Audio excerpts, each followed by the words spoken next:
He was watching me. My ex-husband knew everything. Every place I went, every person I talked to, every date I tried to go on. For 3 years after our divorce, he showed up everywhere. Coffee shops, grocery stores, my son's school events, birthday parties I didn't invite him to. He just appeared. Like magic. Like he could read my mind. I thought I was losing it. Thought I was being paranoid. Thought maybe it was just coincidence. We lived in the same town. Fort Collins isn't that big. Maybe we just kept running into each other by accident. But it wasn't an accident. It was never an accident. He was watching me. Through my phone, through my laptop, through my car, through cameras he'd hidden in my apartment. He could see me, hear me, track me. Every single moment of every single day. For 3 years, and I had no idea. Every text I sent, every call I made, every person I talked to, every place I drove, every moment in my own home. He saw it all, heard it all, recorded it all. When I got ready for dates, he watched through the camera hidden in my bedroom smoke detector. When I talked to my sister on the phone about how scared I was, he listened through the microphone on my laptop. When I drove to meet friends, he tracked me through the GPS device stuck under my car. For 3 years, I had no privacy, no safety, no freedom. I was living in a prison I didn't even know existed, and the worst part, I gave him the keys to that prison. I handed them right to him. Smiled while I did it, because I thought I was being cooperative, thought I was being a good co-parent, thought I was doing the right thing. I need to stop for a second. I'm sorry. Even now, 2 years later, talking about this makes my hands shake, makes my heart race, makes me feel like I'm back in that apartment, wondering why I felt like someone was always watching me. Because someone was. And it was the person who promised to love and protect me. The person I married. The person I had a child with. The person I trusted more than anyone in the world. That person destroyed 3 years of my life. And I'm only free now because of one man. A retired IT guy who everyone called Uncle Sam. A man who took my paranoid ramblings seriously when everyone else told me I was imagining things. My name is Sarah Mitchell. I'm 34 years old. I live in Fort Collins, Colorado. I work as a paralegal at Westfield Law Group downtown. And I'm a single mom to a 7-year-old boy named Owen. 3 years ago, I got divorced from a man I thought I knew. A man who seemed normal, successful, a good father, a decent husband, but I was wrong about all of it. I didn't know him at all. I didn't know what he was capable of. I didn't know that the moment I left him, he would dedicate every waking moment to making sure I could never really leave. That he would turn technology into a weapon. That he would use my trust against me. That he would violate every boundary, every law, every basic human right I had for 3 years. Before I tell you what happened, before I tell you how I finally discovered the truth, I need you to do something for me. I need you to think about your own life, your own phone, your own home. Have you ever wondered if someone could be watching you, listening to you, tracking you? An ex who knows too much, a partner who seems to always know where you are, someone who shows up places they shouldn't know about. Have you ever felt that creeping sensation that you're being watched? That someone knows things they shouldn't know? That your private conversations aren't really private? Because I felt that way for 3 years. And I was right. And if you feel that way, you might be right too. Drop a comment and tell me where you're listening from, your city, your state, and tell me, have you ever wondered if your phone could be cloned? If your cameras could be accessed? If someone from your past could be watching you right now? Because it happened to me. And I never thought it could. I thought I was too smart, too careful, too aware. I was wrong. Let me tell you how this started. Not 3 years ago when I discovered the surveillance, but 6 years ago when I first met Jason Carter. That's not his real name. I'm changing names and some details to protect myself and my son, but everything else is true, every word of it. I met Jason in the summer of 2018. I was 28 years old, working at Westfield Law Group. I'd been there for 2 years. Good job, stable. I was building a career, building a life. I met him at a friend's barbecue.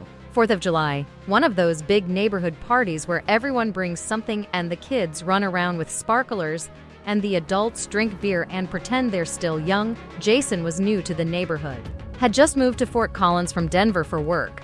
He was an accountant for a firm called Mountain Ridge Financial, mid-level position, made decent money, seemed ambitious, seemed stable. He was handsome, not movie star handsome, just normal handsome, dark hair, nice smile. Tall, athletic build. He looked like the kind of guy who went to the gym regularly but didn't make it his whole personality. We talked for hours that night. About work, about Fort Collins, about our lives. He was funny, easy to talk to, seemed genuinely interested in what I had to say. He asked for my number. I gave it to him. We started dating. Looking back now, I can see things I missed. Red flags I ignored.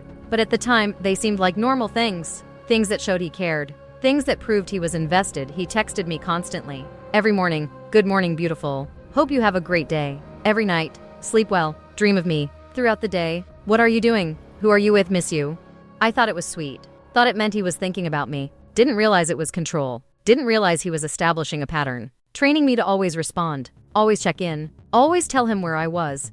He wanted to meet my friends right away. Wanted to come to every work event. Every girls' night. Every family dinner. I thought he wanted to be part of my life. Didn't realize he wanted to monitor my life. He would get quiet when I talked about male co-workers. Would ask questions. Innocent questions. What does he look like? Is he married? Do you work with him a lot? I thought he was just curious. Didn't realize he was cataloging potential threats. After 3 months, he told me he loved me. We were at his apartment, watching a movie. He just turned to me and said it. I love you, Sarah. I've never felt this way about anyone. I said it back. Because I thought I did love him. Thought this was what love felt like. Thought the constant attention and the need to always know where I was meant he cared deeply. After 6 months, he asked me to move in with him. Said it made sense. Said we were spending every night together anyway. Said it would save money. Said he wanted to wake up next to me every morning. I said yes. Moved into his apartment. A 2-bedroom in Old Town. Nice place. He'd already lived there for 6 months. Had it furnished. Decorated. I moved in with just my clothes and personal items.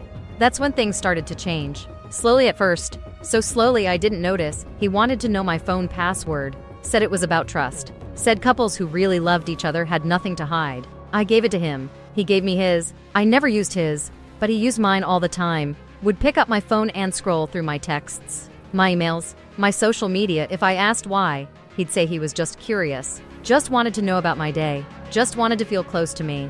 He wanted access to my laptop. Said he needed to check his email and his laptop was in the other room. I said sure. He started using my laptop more than his own. I didn't think anything of it. He wanted to know my work schedule every day. What time I'd be home. If I was going out after work. Who I was going with. I thought he was planning dinners. Planning our evenings together. Didn't realize he was tracking my movements. He started making comments about my clothes. That skirt is kind of short, don't you think? That top shows a lot. Are you wearing that to work? I started changing my wardrobe. Started wearing things he approved of. Didn't realize I was letting him control how I looked. He didn't like me going out with friends without him. Would get moody. Distant. Would say things like I guess you'd rather be with them than me. I miss you when you're gone. Can't I come too? I started declining invitations. Started staying home. Started making my world smaller so he'd be happy. We got engaged after 1.5 years. Christmas 2019. He proposed at home. Didn't do anything elaborate. Just got down on one knee in our living room and asked me to marry him. The ring was nice. Simple. A small diamond. I said yes because that's what you do when you've been together that long and you live together and he's nice to you most of the time. I wasn't excited. I remember that now.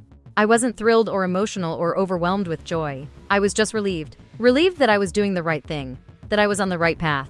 That I was becoming the person I was supposed to be. We set a date. October 2020. Started planning. Nothing big. Just family and close friends. Maybe 60 people. I didn't want anything elaborate. Neither did he. Then I got pregnant. March 2020. Right when the world shut down for COVID. We'd been trying for a few months. Jason wanted kids. Wanted them right away. I was less sure, but I figured it would happen eventually, so why not now? When I told him, he was happy. Really happy. Hugged me. Cried a little. Said this was the best thing that ever happened to him. Said we were going to be a family. Said everything was perfect. We postponed the wedding. Couldn't have it during COVID anyway. Decided to wait until after the baby was born. I was relieved. Didn't want to plan a wedding while pregnant. Didn't want to be huge in a wedding dress. Owen was born in November 2020. 7 pounds. Healthy. Perfect. I loved him immediately, fiercely. In a way I'd never loved anyone. Including Jason. Jason was a good dad at first. Changed diapers. Did night feedings. Held Owen when he cried. But he got jealous. Jealous of the attention I gave Owen. Jealous that I was exhausted. Jealous that I couldn't focus on him the way I used to. He'd make comments. You never have time for me anymore. You care more about the baby than about us. When are things going to go back to normal? I told him this was normal now. This was our life. We had a baby. Babies need constant attention. He'd sulk, get quiet, withdraw. The controlling behavior got worse. He wanted to know who I was texting when I was up at 3 a.m. feeding Owen. He wanted to see my phone constantly. Would grab it out of my hand. Would scroll through everything. Would ask why I was texting my sister so much. Why I was in a mom group on Facebook. Who these women were. What we talked about. He didn't want my mom to come visit. Said she criticized him. Said she made him uncomfortable in his own home. I had to fight for her to come meet her grandson. He made the whole visit miserable. Barely spoke to her. Made passive-aggressive comments. She left early. He started tracking my location on my phone. Said it was for safety. Said he wanted to know where Owen and I were in case something happened. I let him. didn't seem like a big deal. He was Owen's father. Of course he'd want to know where his son was. He installed security cameras in the apartment. Said it was for safety. Said he wanted to make sure no one broke in while he was at work. 3 cameras, living room, kitchen, hallway. I thought it made sense. Never thought about the fact that those cameras could see me, record me, that he could watch the footage whenever he wanted. By the time Owen was 6 months old, I knew I'd made a mistake. Knew I'd married the wrong person. Knew this wasn't what I wanted my life to be, but I was stuck. We weren't actually married yet, but we might as well have been. We had a baby. We lived together. I was on maternity leave with no income. He controlled the money, controlled the apartment, controlled everything. I started planning quietly secretly. Started looking at apartments I could afford. Started saving money from the small amounts of cash people gave me for Owen's birthday and Christmas. Started reaching out to my mom about maybe moving back home for a while. Jason noticed. Of course he noticed. He noticed everything. Why are you looking at apartments? Are you planning to leave me? Are you trying to take my son away? I denied it. Said I was just curious about the market. Said I wasn't going anywhere. But he didn't believe me. Got more controlling, more paranoid. Started checking my phone multiple times a day. Started questioning every conversation, every text, every email. That's when I knew I had to leave. Had to get out, because this was only going to get worse. And I didn't want Owen growing up thinking this was normal, that this was how relationships worked, that controlling your partner was love. I went to a lawyer in January 2021, a divorce lawyer, set up a consultation during my lunch break at work. Told Jason I was having lunch with a coworker. He called me 4 times during that hour. Texted me 6 times. Where are you? Who are you with? Why aren't you answering? The lawyer told me I had a case for sole custody given Jason's controlling behavior. But I'd need to document everything. Keep records, save texts, record conversations if Colorado allowed it, which it did as a one-party consent state. I started documenting, started saving everything, started building a case. In February 2021, I told Jason I wanted a divorce. We were in the living room. Owen was asleep. I'd been planning what to say for weeks, rehearsing it, trying to predict his reaction. I said I wasn't happy, that I didn't think we were right for each other, that I thought it would be better for everyone if we separated, that I wanted to co-parent Owen but I couldn't be in a relationship with him anymore. He didn't yell, didn't scream, didn't throw things. He just stared at me for a long time. Then he said okay, just okay, nothing else. I was surprised, thought he'd fight harder, thought he'd argue, thought he'd try to change my mind. He didn't. He just said okay, we can do that. We'll figure it out. I moved out 2 weeks later. Found a small 2-bedroom apartment in Old Town. Nothing fancy, but it was mine. Safe. Away from him, we filed for divorce in March. It was uncontested. We agreed to joint custody. Owen would stay with me during the week. Jason would have him every other weekend and 1 evening per week. It was standard. Fair. The judge approved it without issue. The divorce was final at the end of March 2021. We'd been together for less than 3 years. Engaged for over a year. Never actually married. But we had a son together, so we'd be connected forever. I thought the hard part was over. Thought I was free. Thought I could finally breathe and build the life I wanted. I had no idea the nightmare was just beginning. The first 2 weeks after the divorce were quiet. Jason picked up Owen on his scheduled days. Dropped him off on time. Was civil, polite even. I thought maybe this would be okay. Maybe we could actually co-parent successfully. Then things started getting weird. 2 weeks after the divorce was final, Jason showed up at my apartment. It was a Tuesday night, around 6 p.m. Not his day with Owen. He knocked on the door. I opened it with the chain still on. What do you want? I got Owen a phone. For emergencies, so he can call me whenever he wants. Jason, he's 4 years old. He doesn't need a phone. I already bought it. It's all set up. Just let me give it to him. Owen was standing behind me. Heard his dad's voice. Ran to the door. Daddy, I didn't want to argue in front of Owen. Didn't want to cause a scene. So I unhooked the chain and opened the door. Jason came in. Gave Owen a hug. Pulled out a phone. A small smartphone in a bright blue case covered in superheroes. Look, buddy, I got you your own phone. Now you can call Daddy anytime you want. Owen was excited. He was 4. He didn't understand what a phone was really for. He just knew it was something special. Something the big kids had. It's already programmed with my number and Mommy's number. That's it. Real simple. Let me show you how to use it. Jason spent 20 minutes showing Owen how to use the phone. How to call. How to answer. Owen was thrilled. Kept pressing buttons. Kept saying he wanted to call Grandma. Then Jason looked at me. Hey Sarah, can I use your Wi-Fi real quick? Need to send a work email and my data is being slow. I should have said no. Should have told him to use his own data. Should have trusted that something felt wrong, but I didn't. Because saying no felt petty. Felt like I was being difficult. Felt like I was causing problems. So I said yes. Gave him my Wi-Fi password. Owen's mom 2017. He pulled out his phone. Typed for a minute. Then smiled. Thanks. Okay buddy, I'll see you Thursday. Love you. He left. Owen played with his new phone for an hour before getting bored and going back to his toys. I didn't think anything of it. Just thought Jason was being a good dad, making sure his son could reach him. It seemed reasonable. I didn't know that in those 20 minutes, Jason had installed spyware on Owen's phone. Software that would mirror everything to his own phone. Let him see every app opened, every call made, every word typed, every location visited. And I didn't know that when I gave him my Wi-Fi password, I gave him access to every device connected to my network. My phone. My laptop. My smart TV. Everything. In 20 minutes, Jason turned my entire life into a surveillance system. And I helped him do it. The first weird thing happened 2 weeks later. I had a date. First date since the divorce. A guy named Mark I'd met on Bumble. He was 32, worked in marketing, seemed nice. Normal. We'd been texting for about a week. We agreed to meet at Bean Cycle Coffee downtown, 7 p.m. on a Friday. Owen was at Jason's for the weekend. I got ready.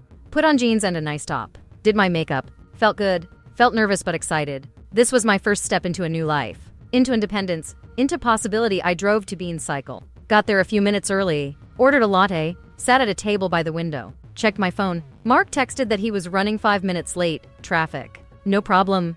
I sat there sipping my coffee. Looking out the window. Watching people walk by. Feeling like maybe things were going to be okay. Then Jason walked in. Just walked right in. Like it was completely normal. Like he was supposed to be there. He looked around. Saw me. Came over. Hey Sarah, what are you doing here? My heart was pounding. Just grabbing coffee. What are you doing here? Same. Just wanted a latte before heading home. But he didn't go to the counter. Didn't order anything. Just stood there, next to my table, looking at the empty chair across from me.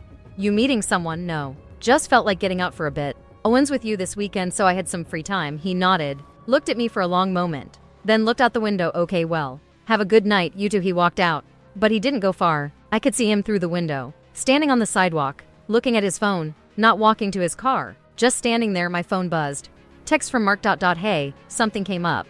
I'm really sorry, but I need to cancel. Rain check. I stared at that text. Stared at Jason outside. And something in my gut twisted. That's okay. No problem. Hope everything is alright. Yeah, just work stuff. I'll text you tomorrow. He didn't text me tomorrow. Or the next day. Or ever. When I tried to reach out a few days later, he'd unmatched me on Bumble. Blocked my number. Just gone. I told myself it was a coincidence. Jason showing up right before my date canceled. Just bad luck. Bad timing. Fort Collins isn't that big. People run into each other. It happens, but something felt wrong. Something felt off. I just couldn't figure out what. 3 weeks later, I had another date. Different guy. Tom. Met him at the grocery store actually. We'd been chatting in the produce section. He asked for my number. We texted for a few days. Decided to meet for coffee. Different coffee shop this time. Muggs Coffee Lounge in Midtown. Saturday afternoon. 2 p.m. Owen was at Jason's. I got there first again. Ordered a cappuccino. Found a table. Waited. 10 minutes later, Jason walked in. My stomach dropped. Actually dropped. Like someone had reached inside me and pulled everything down. He saw me. Walked over. Smiled. Hey, fancy seeing you here. What are you doing here? Jason, just getting coffee. What about you? Same. He looked at the table. 2 chairs, 2 napkins. Like I was expecting someone. Another date. I didn't answer. Didn't want to give him the satisfaction. He shrugged. Well, good luck with that. He left. Didn't order anything. Just left. 5 minutes later, Tom texted. I'm so sorry, but I can't make it. Family emergency. I'll explain later. He didn't explain later. Didn't text again. Didn't answer when I asked if everything was okay. Just disappeared. I sat in that coffee shop alone, staring at my phone, knowing something was happening, knowing Jason was involved, but not understanding how. It happened again, and again, and again. Different guys, different places, different times, but always the same pattern. I'd make plans. Jason would show up.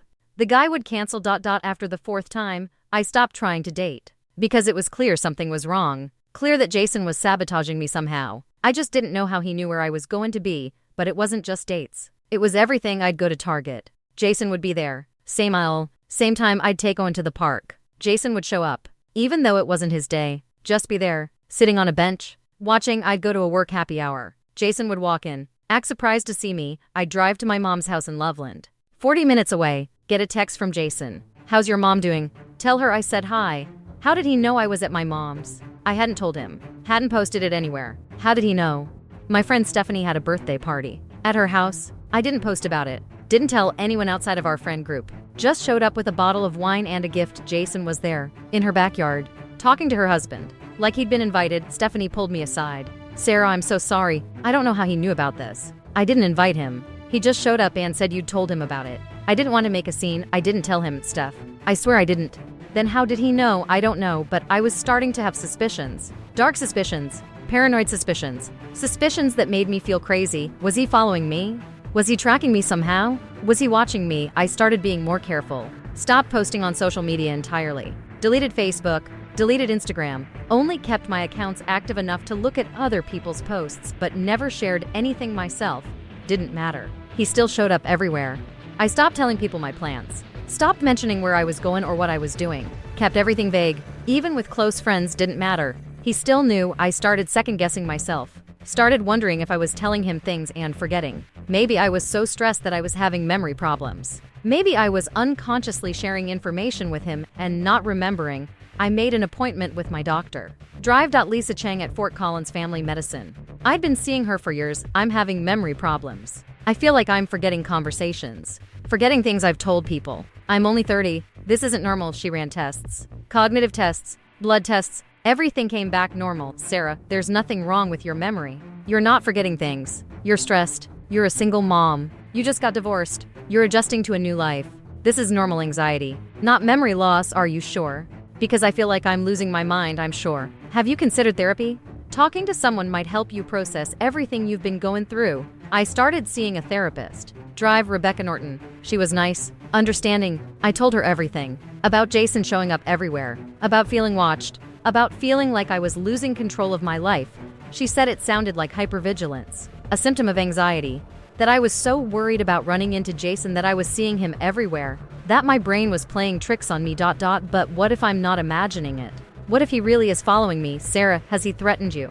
Has he done anything that would make you think you're in danger? No. He's always polite, always civil. He just shows up. It sounds like you're dealing with post-separation anxiety. It's very common. You spent 3 years with this person. Your brain is used to him being around. Now that you're separated, you're hyper-aware of his presence. It's normal, so I'm not crazy. You're not crazy. You're stressed, and you're healing. Give it time. So I tried to give it time. Tried to ignore the feeling that I was being watched. Tried to convince myself it was all in my head, but it wasn't in my head. It was real. All of it. The breaking point came in January 2024. Almost 3 years after the divorce. I met someone. Really met someone. His name was David. He lived in Denver. Worked in tech. Software developer. We met through a mutual friend. Started talking. Started texting. Started calling. He was different.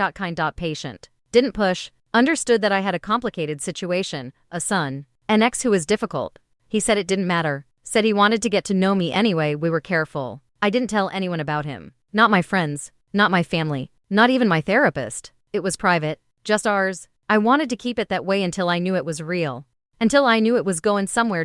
We'd been seeing each other for 6 weeks. Meeting in Denver mostly. Halfway point. Dinner. Movies. Long walks. Talking about everything. Building something real. He asked me to be his girlfriend. Official. Exclusive. I said yes. For the first time since my divorce, I felt happy. Felt hopeful. Felt like maybe I could have the life I wanted. We made plans for a Saturday night. Dinner at Chimney Park in Fort Collins. He was going to drive up. Meet me at 7.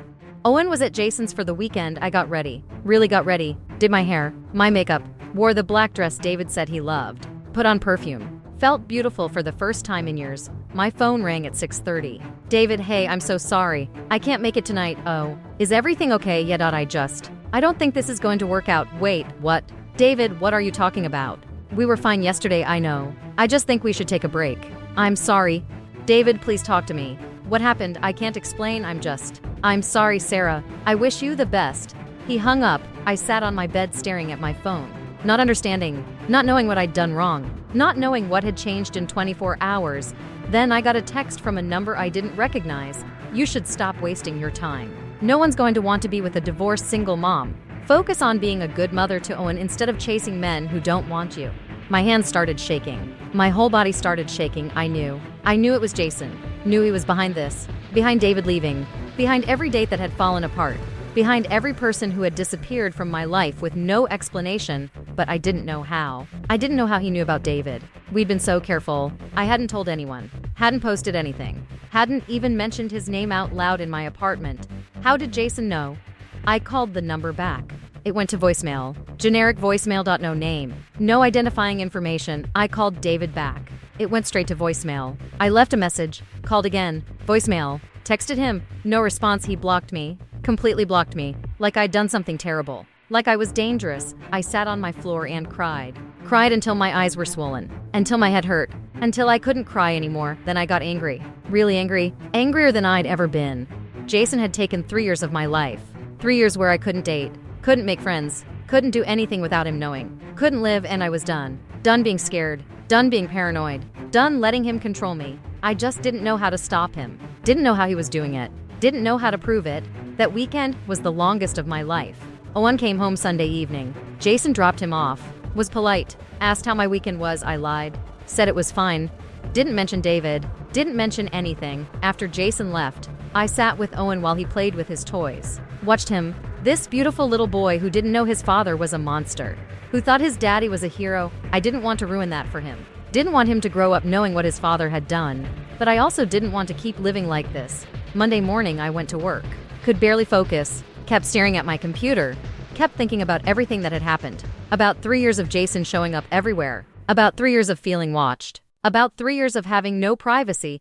My coworker Lisa stopped by my desk around 10 a.m. She's in her early 50s. Been at Westfield for 12 years. She's one of those people who just has this way of knowing when something's wrong. Sarah, you okay? You look like you didn't sleep. I didn't want to talk about it. I don't know. It's going to sound crazy. Try me. I've heard crazy. I've lived crazy. I'm divorced too, remember? I know how bad it can get, so I told her. Told her everything. About Jason showing up everywhere. About dates getting canceled. About David leaving. About the text from the unknown number. About feeling like I was being watched for 3 years. Lisa didn't interrupt. Just listened. When I finished, she sat back in her chair. Sarah, this isn't in your head. This is stalking. Digital stalking, what do you mean?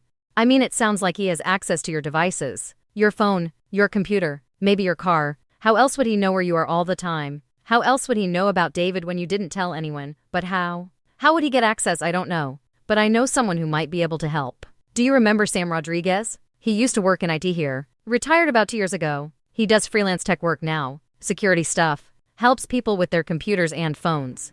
He's really good. Really thorough. Can you ask him if he'd be willing to talk to me? Let me call him right now. She pulled out her phone. Called, put it on speaker. Sam. It's Lisa from Westfield. Hey, I have a coworker here who's dealing with something that sounds like a security issue. Could she come talk to you sometime this week? I think she might have spyware or something on her devices. A man's voice.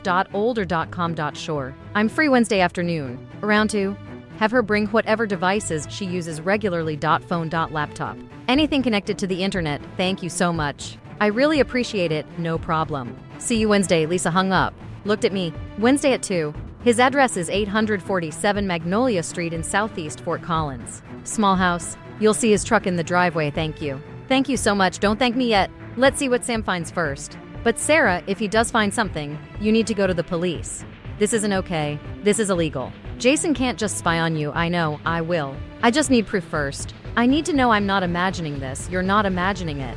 I believe you. And I think Sam will find proof. The rest of Monday and all of Tuesday dragged. I could barely function. Kept checking my phone. Kept looking over my shoulder. Kept wondering if Jason was watching me right now. If he could see me at my desk. If he could hear my conversations. I started noticing things I'd never noticed before. The camera on my laptop. Was the little light on? I couldn't tell. My phone. Was it warm even though I hadn't been using it? My car. Did it feel like someone had been inside it? I was spiraling. Becoming the paranoid person everyone thought I was. But maybe I wasn't paranoid. Maybe I was right. Wednesday afternoon I left work early. Told my boss I had a doctor appointment. Drove to 847 Magnolia Street. Small house like Lisa said. Blue siding. Neat lawn. American flag hanging by the front door. A red pickup truck in the driveway. I sat in my car for 5 minutes before getting out. Trying to calm my nerves. Trying to prepare myself for what I might find out. Or worse, for Sam telling me there was nothing there. That I really was just paranoid. That I really was losing my mind. I grabbed my phone and my laptop bag. Walked up to the door. Rang the bell. A man answered. Late 60s maybe. Gray hair. Kind eyes. Wearing jeans and a flannel shirt. He smiled. You must be Sarah. I'm Sam. Come on in. The house smelled like coffee. Felt warm. Safe. He led me to a small office. Computer equipment everywhere. Monitors. Cables. Hard drives. It looked like a tech lab. Lisa told me a bit about what's going on. Your ex showing up places. Feeling like you're being watched. Let's see if we can figure out what's happening. Why don't you start from the beginning? I sat down in the chair he offered. Took a deep breath. And told him everything about the divorce 3 years ago. About Jason giving Owen a phone 2 weeks later. About asking for my Wi-Fi password that day. About 3 years of him showing up everywhere. About dates getting canceled. About David. About the text from the unknown number. About feeling crazy. Sam listened. Took notes. Asked questions. He didn't look at me like I was paranoid. Didn't dismiss anything I said. Just listened. When did Jason give Owen the phone? March 2021. 2 weeks after the divorce was final, and he asked for your Wi-Fi password that same day. Yes. Said he needed to send an email. Did he spend time alone with your devices? Your phone or laptop? Not that I remember. He was in Owen's room for about 20 minutes setting up the phone. I was in the kitchen. Did you leave your phone or laptop anywhere he could access them during those 20 minutes? My phone was charging in the kitchen. My laptop was on the couch. I guess he could have accessed them, but I don't know why he would. It wouldn't take long. A few minutes tops if he knew what he was doing. Let me look at your phone first. He held out his hand. I gave him my iPhone. He plugged it into his computer. Started running programs. Lots of code scrolling on screens, numbers. Terms I didn't understand. What are you looking for? Spyware. Surveillance software. Apps running in the background that shouldn't be there. Unusual data usage. Anything that suggests someone else has access to your device. How long will it take? Depends what I find. Could be 20 minutes. Could be an hour. He worked in silence. I sat there watching, trying not to think about what it would mean if he found something. Trying not to think about what it would mean if he didn't. 30 minutes later, he looked up. Sarah, I found something. My heart stopped. What? Your phone has spyware on it. Professional grade spyware. Not some cheap app from the App Store. This is serious surveillance software. The kind that costs money. The kind that people use for corporate espionage or law enforcement. What does that mean? What can it do? Everything. Whoever installed this can see every text you send, every call you make, every email, every photo, every app you use. They can see your browsing history, your location in real time. They can access your camera and microphone remotely. They can record you without you knowing. I felt like I was going to throw up. For how long? Based on when it was installed, about 3 years. Since April 2021, right after the divorce. Right after he gave Owen the phone. That's probably when he did it. Let me check your laptop. He took my laptop. Same process. More programs, more code, more waiting. 20 minutes later. Same thing, spyware on your laptop. Same software, same access. Someone has been able to see everything you do on this computer for 3 years. I couldn't speak, couldn't breathe, just sat there staring at him. Sarah, this is serious. This is criminal. Whoever did this broke multiple laws. If it's your ex, he's going to face serious charges. Can you remove it? Yes. But before I do, I need to document everything. Take screenshots, save logs. You're going to need this evidence. For the police. For court, he spent the next hour documenting everything, showing me what he found, explaining how the software worked, what it could access, what data it had been collecting my entire life. For 3 years, everything, every text I sent, every call I made, every website I visited, every email I wrote, every photo I took, every conversation I had near my phone or laptop, everything. Jason had seen it all. Okay, now I need to check your home. If he put spyware on your devices, he might have put cameras or audio devices in your apartment. Do you have any smart home devices? Smart TV? Voice assistants? Security cameras? I have a smart TV. Samsung. And I have an Amazon Alexa in the living room. But that's mine. I bought those. Doesn't matter who bought them. If they're connected to your Wi-Fi, they can be compromised. I need to come check your apartment. Today if possible. Before your ex realizes the spyware stopped working. What do you mean stopped working?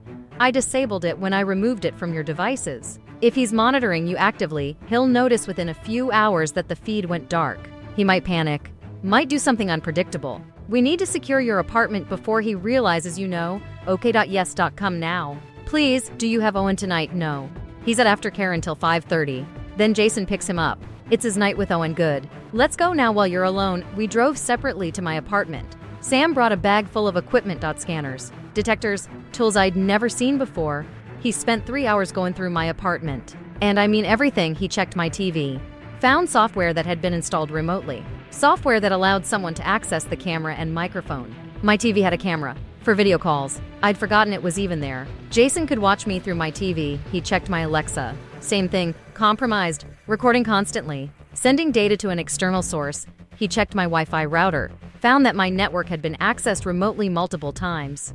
Found logs showing devices I didn't recognize connected to my network. He checked electrical outlets, light fixtures, smoke detectors, picture frames, anything that could hide a camera or microphone, and he found them. 2 cameras, one in the living room, hidden inside a smoke detector. I'd never paid attention to that smoke detector. It looked normal. But when Sam took it down and opened it, there was a tiny camera inside, smaller than my pinky nail, one in the kitchen, hidden inside a clock on the wall.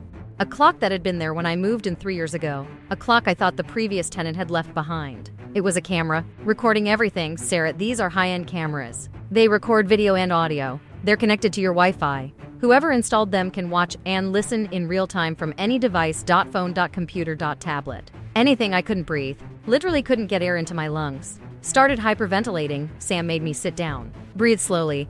In through your nose, out through your mouth. That's it. You're okay. You're safe.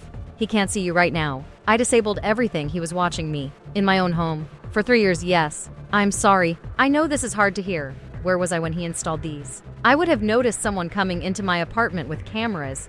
Not necessarily. These cameras are tiny. Installation takes 30 seconds. Did he ever come into your apartment after you moved in? Yes. Several times. To pick up Owen. To drop off Owen's things. But I was always home. I was always there. Was there ever a time when you stepped out of the room? Went to the bathroom? Went to Owen's room? Even for a minute I thought back. 3 years of pickups and drop-offs. Had there been moments when I'd left Jason alone in the living room or kitchen? Maybe, probably. I don't remember specifically, but yes. I'm sure there were times I left the room. That's all it takes. 30 seconds to put a camera in a smoke detector. 30 seconds to swap out a clock for one with a camera inside. If you weren't paying attention, you'd never notice. What about my car? Could he have done something to my car? Let's check. We went to the parking lot. Sam had me pop the trunk, pop the hood, open all the doors. He checked everywhere with some kind of detector. Under the seats, in the glove box, in the door panels. Then he got on the ground. Checked under the car with a flashlight, found it. GPS tracker. Magnetic. Stuck under the rear bumper. He pulled it off. Small black box, no bigger than a deck of cards. It looked so harmless. But it had been tracking my every move for 3 years. This is how he knew where you were going. He probably has an app on his phone that shows your location in real time. Gets notifications every time you drive somewhere. Every coffee shop, every park, every friend's house, every date. He knew all of it. I took the tracker from Sam, held it in my hand. This little black box had controlled 3 years of my life. What about Owen's phone? The one Jason gave him. Definitely need to check that. Do you have it here? It's in his room. We went to Owen's room. The phone was charging on his nightstand. The phone Jason had given him 3 years ago. The phone with superheroes on the case. The phone I'd let my son keep because I didn't want to cause problems. Sam checked it.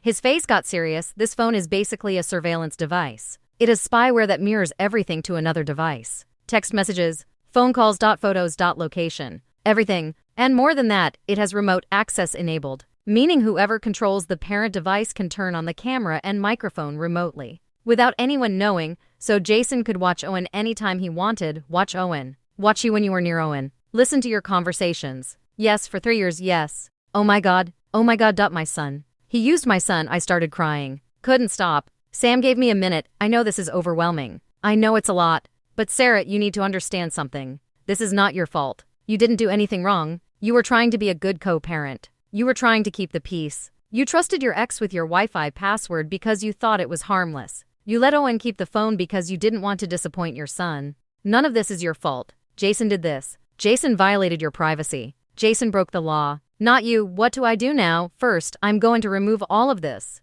The spyware, the cameras, the tracker. I'm going to set up a new Wi-Fi network with a new password and strong encryption. I'm going to help you get a new phone with a new number. I'm going to help you get Owen a new phone that's clean. And then, you're going to call the police. What if they don't believe me? They'll believe you.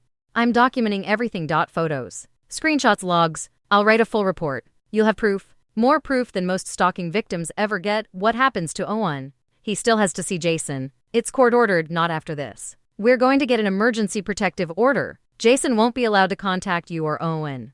And you'll petition the court to suspend his parental rights pending a criminal investigation. Will that work with this evidence? Yes, I've seen cases like this before. Judges take tech-enabled stalking very seriously, especially when children are involved. Okay. Let's do it. Sam spent the rest of the evening securing my apartment. He removed both cameras, photographed them, documented their locations, removed all the spyware from my devices, changed all my passwords, set up a new Wi-Fi network with a password he created, something long and random that I'd never remember without writing it down. He showed me how to check for spyware in the future, how to protect my devices, how to recognize signs of surveillance, how to use encrypted messaging apps, how to be safe online.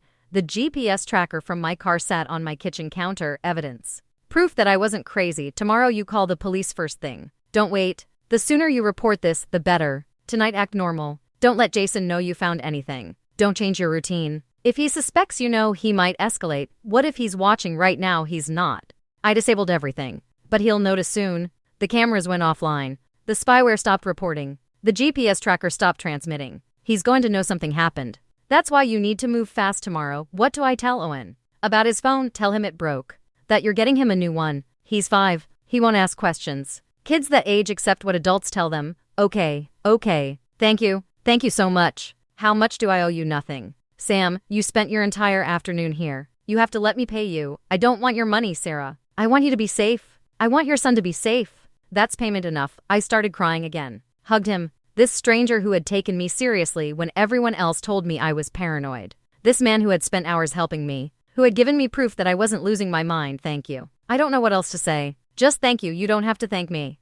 Just promise me you'll call the police tomorrow. Don't wait. Don't second guess yourself. Call them, I promise. After Sam left, I sat in my apartment. The apartment that had been a prison for 3 years without me knowing it. The apartment where I'd been watched and recorded and monitored every single day. I looked at the smoke detector where the camera had been. Just an empty smoke detector now, normal. Safe. I looked at the clock on the kitchen wall. Sam had left it there.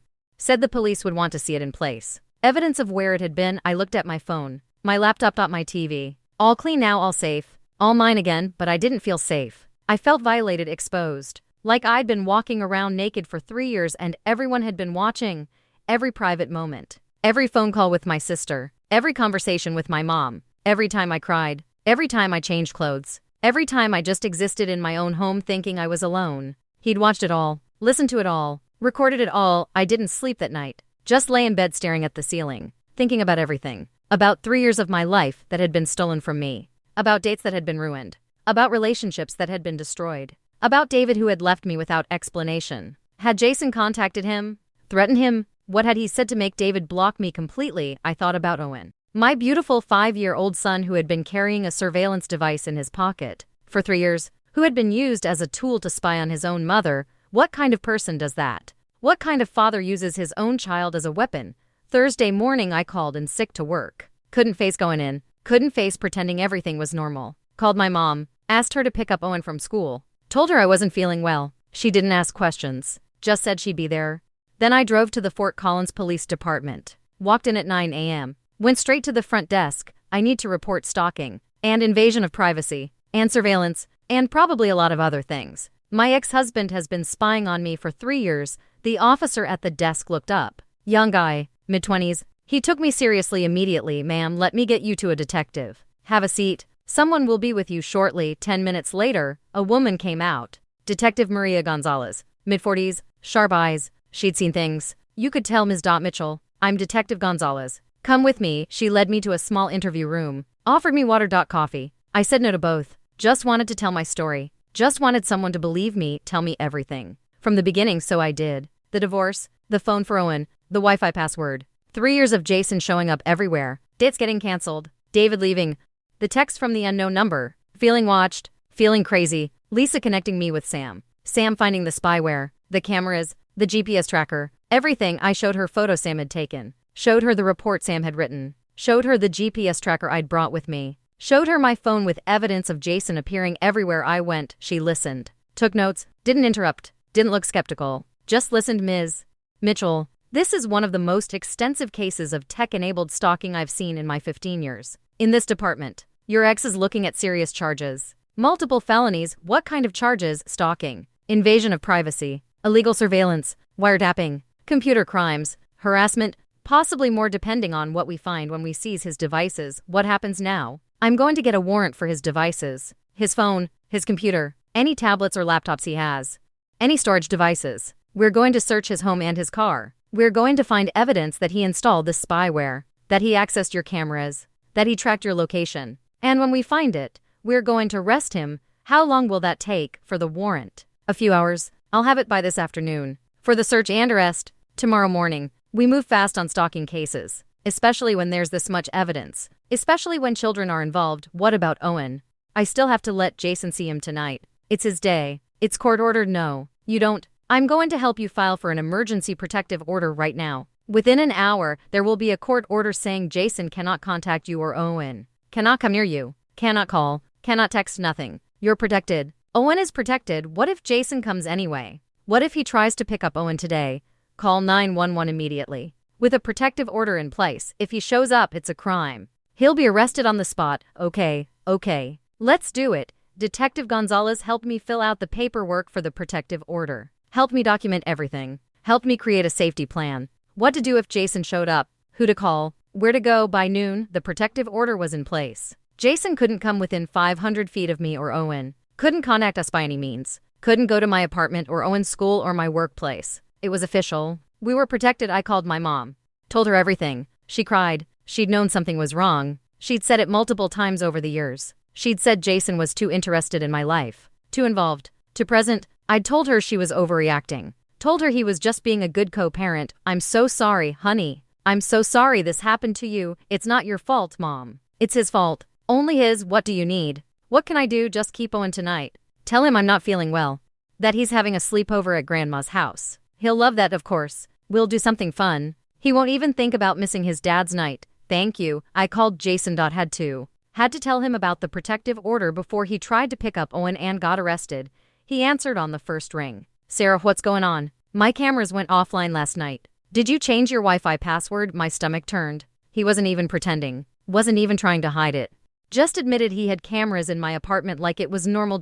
Yes, Jason. I changed my password. And I found your cameras. And the spyware on my phone and laptop. And the GPS tracker on my car. I found all of it. Silence. Long silence then. Sarah, I can explain. No, you can't. There's no explanation for what you did. You broke the law. You violated my privacy for 3 years. You used our son to spy on me. I was just making sure you were safe. Making sure Owen was safe. That's not what this was. This was control. This was abuse. And it's over. Sarah, please. Can we just talk about this? No. There's a protective order in place. You're not allowed to contact me. You're not allowed to see Owen. Stay away from us. You can't keep me from my son. I'm not keeping you from him. You did that yourself when you decided to break the law. I hung up. Blocked his number. Felt a surge of power I hadn't felt in 3 years. The next morning, Friday, Detective Gonzalez called me. We executed the warrant this morning. Searched Jason's home. Seized his computer, his phone, 2 tablets, external hard drives. Everything. What did you find? Everything. Sarah, he kept logs. Detailed logs. Every time he accessed your cameras. Screenshots he'd taken of your texts and emails. GPS coordinates showing everywhere you'd been. Lists of people you'd talked to. Photos of you in your own home. He documented everything. Why would he keep all of that? Arrogance. He thought he'd never get caught. Thought he was too smart. Thought you'd never figure it out. What happens now? We're arresting him today. We have enough evidence to charge him with multiple felonies: stalking, invasion of privacy, wiretapping, illegal surveillance, computer crimes, harassment. He's looking at significant prison time. Good, that's good. There's something else you should know. We found communications between Jason and some of the men you dated. David specifically. Jason contacted him, threatened him, told him to stay away from you or there would be consequences. That's why David left. Jason scared him off. I knew it. I knew Jason was behind that. You weren't paranoid. You weren't imagining things. This was all real. Jason was controlling your life. And now he's going to face consequences. Jason was arrested Friday afternoon. Charged with first-degree stalking, invasion of privacy, illegal wiretapping, computer crimes, and harassment. Multiple felony counts. His bail was set at $100,000. He couldn't pay it. Stayed in jail. I felt relief. Real relief. For the first time in 3 years, I could breathe. Could exist without wondering if he was watching. Could go places without worrying he'd show up. Could text people without wondering if he was reading it. I was free. The protective order was extended. 6 months initially, then a year. Jason's parental rights were suspended pending the outcome of the criminal case. Owen stayed with me full time. I had to tell Owen something. Had to explain why he wasn't seeing his dad anymore. I kept it simple. Age appropriate. Daddy made some bad choices. Grown-up choices. He has to go to timeout for grown-ups. It's called jail. He's going to be there for a while. Is it my fault? No, baby. None of this is your fault. Daddy's choices are not your fault. You didn't do anything wrong. When will I see him again? I don't know. Maybe not for a long time. But you have me, and Grandma, and Grandpa, and everyone who loves you. You're going to be okay. He cried. Not because he missed Jason. He was too young to really understand what was happening. He cried because change is hard for kids. Because his routine was disrupted. Because things were different. We started therapy. Play therapy for Owen. Regular therapy for me. Owen worked through his feelings with toys and games and art. I worked through mine with words and tears and time. The trial was scheduled for June 2024, 6 months after Jason's arrest. The DA offered him a plea deal. Plead guilty to all charges. Get 8 years. Serve at least 6 before parole. Jason refused. Said he wanted his day in court. Said he'd done nothing wrong. Said he was just protecting his family. So we went to trial. I had to testify. Had to sit in a courtroom full of people and describe how Jason had violated every part of my life. For 3 years, had to look at him sitting at the defense table while I talked about how he'd watched me through cameras, listened to me through microphones, tracked me through GPS, controlled every aspect of my existence. The DA presented evidence. Screenshots from Jason's computer showing my text messages, my emails, my browsing history, photos he'd taken through my cameras, videos he'd recorded, GPS logs showing everywhere I'd been for 3 years. The evidence was overwhelming, undeniable. Jason had documented his own crimes, had created a perfect record of every law he'd broken, every privacy he'd violated, every moment he'd stolen from me. His lawyer tried to argue that Jason was just a concerned father, that he was worried about Owen's safety, that the surveillance was reasonable under the circumstances. The jury didn't buy it. How was watching me get dressed reasonable? How was reading my private messages reasonable? How was threatening the men I dated reasonable? How was using our son as a surveillance device reasonable? They deliberated for 5 hours. Came back with a verdict: guilty. On all counts. Every single one. The judge scheduled sentencing for 2 weeks later. I was there for that too. Wanted to see it. Wanted to hear what Jason would get. Wanted closure. The judge looked at Jason.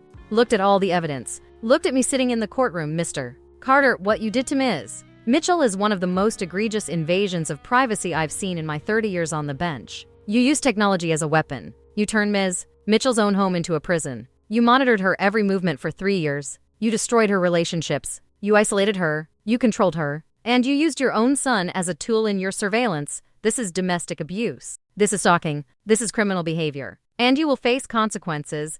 I'm sentencing you to 10 years in the Colorado Department of Corrections. You will serve at least 8 years before being eligible for parole. You will be required to register as an offender. You will be prohibited from owning or using surveillance equipment. You will be prohibited from contacting Ms. Mitchell or your son Owen for the duration of your sentence and for 5 years after your release. Furthermore, I am terminating your parental rights. You have proven yourself unfit to be a parent. You used your child as a weapon. That is unforgivable. Ms. Mitchell will have sole legal and physical custody of Owen. You will have no rights, no visitation, no contact. Owen deserves better than you. Jason's face went pale. He started to speak. His lawyer stopped him too late. The decision was made. He was going to prison for 10 years, and he was losing his son forever. I cried.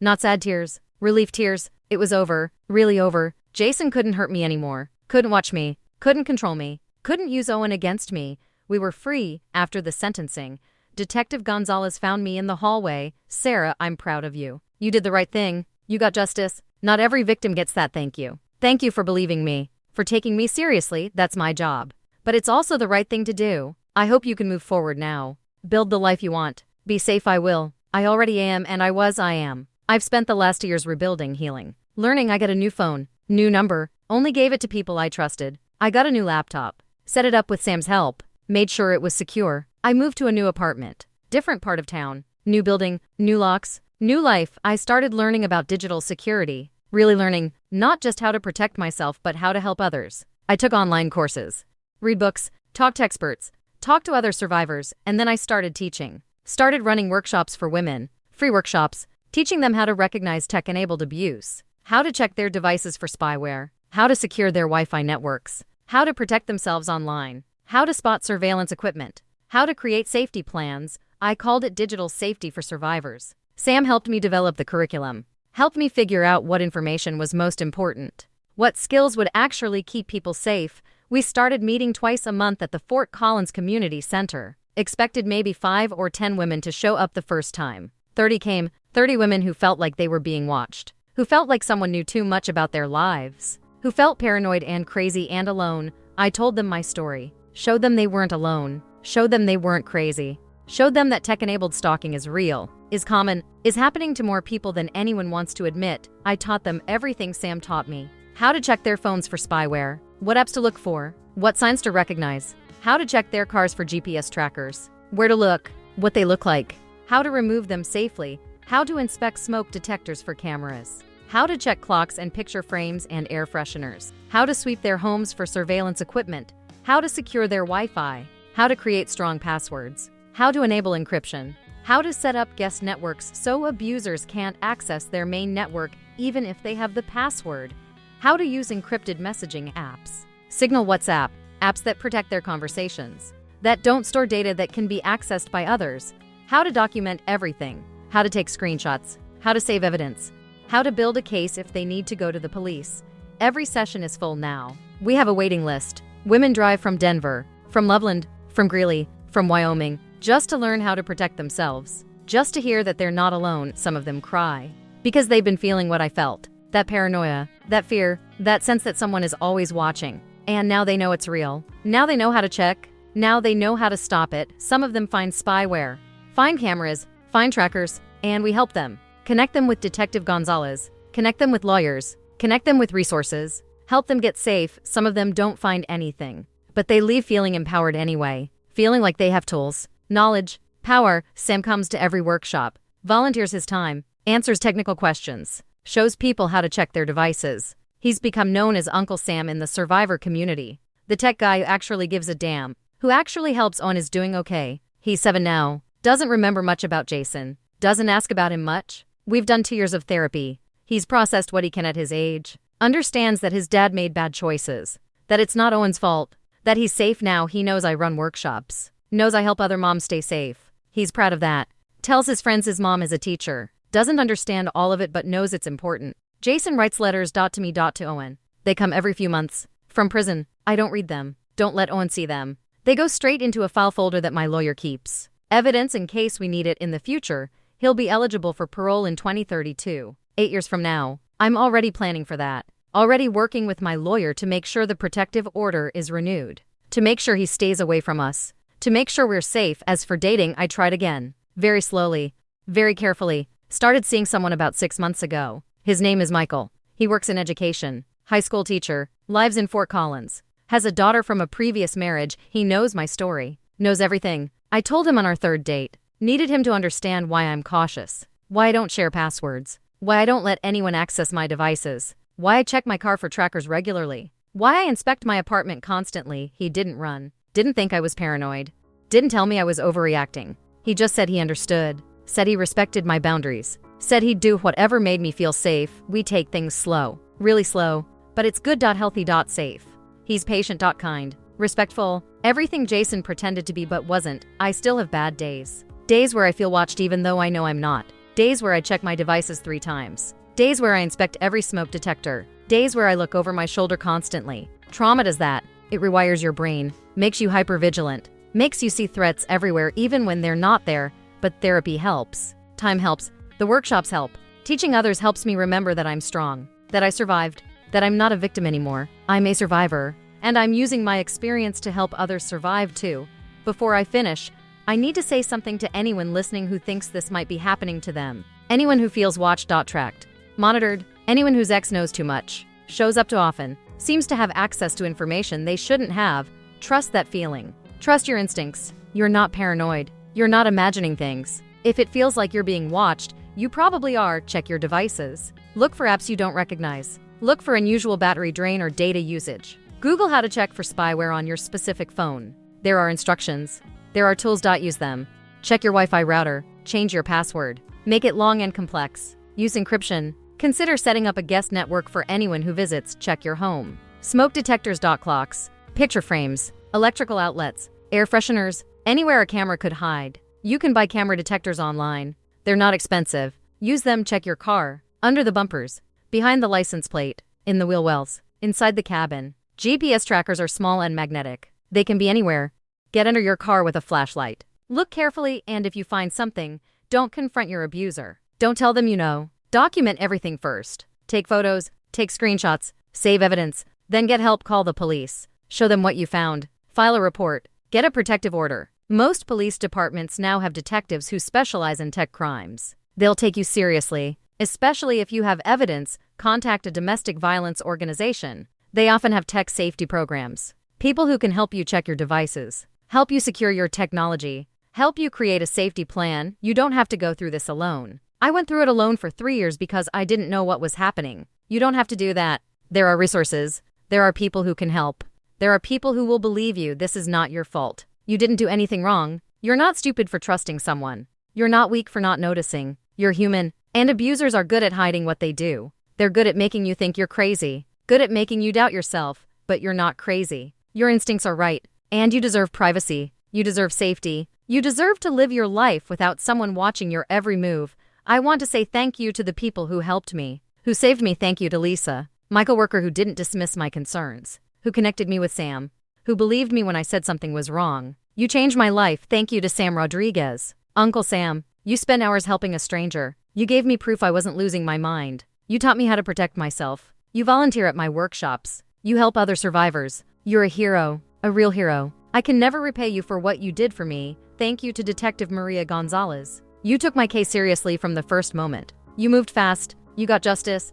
You made sure Jason faced consequences. You restored my faith that the system can work, that people in power can care. Thank you to my mom for always knowing something was wrong, for supporting me through everything, for taking care of Owen when I couldn't function, for believing me, for loving me. Thank you to my therapist, Dr. Rebecca Norton, for helping me heal, for teaching me that my hypervigilance is a symptom, not a character flaw, for giving me tools to process my trauma, for reminding me I'm stronger than I think. Thank you to Michael, for being patient, for respecting my boundaries, for understanding why I need to be cautious, for not making me feel broken, for showing me that healthy relationships exist. And thank you to Owen, my beautiful son, for being resilient, for adapting, for being the reason I fought so hard to get free. Everything I do is for you, to keep you safe, to show you what real love looks like, to give you a life free from surveillance and control. Now I want to hear from you. Where are you listening from? Drop a comment with your city or state. I want to know who's out there, who's hearing this story, who might need this information, and I want you to answer this question. Have you ever wondered if your phone could be cloned? If your cameras could be accessed? If someone from your past could be watching you right now? Because it can happen. It happened to me. I never thought someone could do this. Never thought it was possible. Never thought Jason would be capable of something like this. But he was. And if he was, other people are too. Your ex might be capable of it. Your current partner might be doing it. Someone who seems nice and normal and trustworthy might be violating your privacy right now. So check. Please check. Check your devices. Check your home. Check your car. It takes an hour, maybe two, but it could save your life. Could save your sanity. Could save years of living in fear like I did. And if you find something, reach out. There are people who can help. Hotlines, organizations, advocates, police departments. Lawyers. You're not alone. None of us are alone. My name is Sarah Mitchell. I'm 34 years old. I live in Fort Collins, Colorado. I work as a paralegal at Westfield Law Group. I'm a single mom to a 7-year-old boy named Owen, and I'm a survivor of tech-enabled stalking. 3 years of surveillance. 3 years of having no privacy. 3 years of being watched and tracked and controlled by the person who promised to love me. But I'm free now. I'm safe now. I'm rebuilding my life on my own terms. And I'm helping other women do the same. You can escape. You can heal. You can build something better. I'm proof of that. The women in my workshops are proof of that. We're all proof that you can survive this, that you can be okay again, that you can take back your power. It won't be easy. It won't be fast. Healing takes time. Building new trust takes time. Learning to feel safe again takes time. But it's possible. I promise you it's possible. 2 years ago, I was sitting on the floor of my apartment crying because I thought I was losing my mind. Because my ex showed up everywhere and I couldn't understand how. Because dates kept getting ruined and I blamed myself. Because I felt watched every moment of every day, and everyone told me I was paranoid. Now I know I wasn't paranoid. I was right. My instincts were right. And I wish I'd trusted them sooner. Wish I'd asked for help sooner. Wish I'd known that tech-enabled stalking was even a thing, but I didn't. So I suffered for 3 years. You don't have to do that. You can check now. You can get help now. You can escape now, please. If something feels wrong, investigate. If someone knows too much, question how. If you feel watched, look for cameras. If your ex shows up everywhere, check for trackers. Trust yourself. Trust your gut. Trust that you deserve privacy and safety and freedom. And if you need help, reach out to the police, to domestic violence organizations, to tech safety experts, to people like Sam who volunteer their time to help survivors, to people like me who run workshops and share information. We're here. We're ready to help. We believe you, and we know you're not crazy. Thank you for listening to my story. Thank you for taking this seriously. Thank you for checking your own devices and maybe helping someone else check theirs. Share this story with anyone who needs to hear it. With friends who feel watched. With family members who seem paranoid. With coworkers whose exes know too much. With anyone who might be experiencing what I experienced. Because awareness saves lives. Knowledge saves lives. Believing survivors saves lives. Take care of yourselves. Protect yourselves. Check your devices, secure your homes, trust your instincts, and never let anyone make you feel crazy for being cautious. Your safety matters. Your privacy matters. You matter. I'm proof that you can survive this, that you can escape, that you can heal, that you can build a life worth living on the other side of abuse. 3 years of surveillance, 2 years of healing, and now a lifetime of helping others do the same. Thank you. Stay safe, and remember, if your dog starts acting weird or something feels off, pay attention. Sometimes the signs are there. We just need to trust ourselves enough to see them. You're not alone. You're not crazy. You're not imagining things. And you deserve so much better than someone who violates your privacy. Take back your power. Take back your life. Take back your freedom. You can do this. I did it. And so can you. Thank you for listening. Thank you for caring. Thank you for being here. Now go check your devices. Go secure your home. Go protect yourself. And if you find something, get help immediately. You deserve safety. You deserve peace. You deserve a life without surveillance. Fight for it. I did. And it was worth every hard moment, every scary step, every uncomfortable conversation. Freedom is worth it. Safety is worth it. You are worth it. Never forget that.